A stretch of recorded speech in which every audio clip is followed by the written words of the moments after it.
Alright, we're working on the dual hydraulic cylinder, and this is the third one I did. So I found out something that makes putting this seal in that location a lot easier. So what I actually did was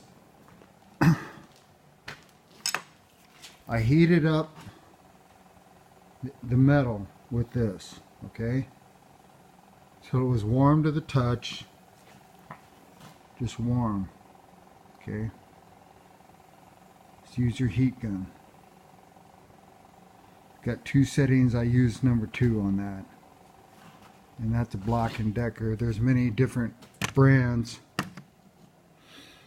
Then what I did with my seal was, I took it over here and warmed it up. Also just, warm to the touch.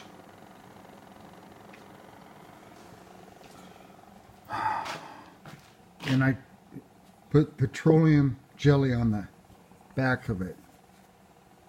This corner here is the most important thing, this area right here.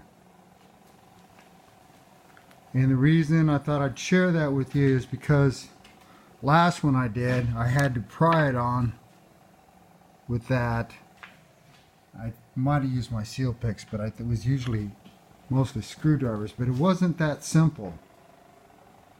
But using this method I just come up with, I was able to just literally slip that on. It was incredibly easy, in fact. But just by using a little heat and lubrication, I was able to get my external lip seal put right where I need it quickly and easily.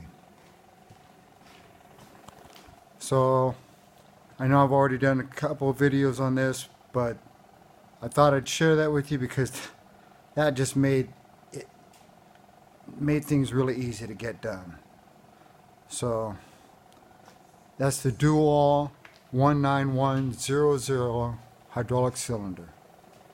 This is John Rudy with Rudy Racing, signing off.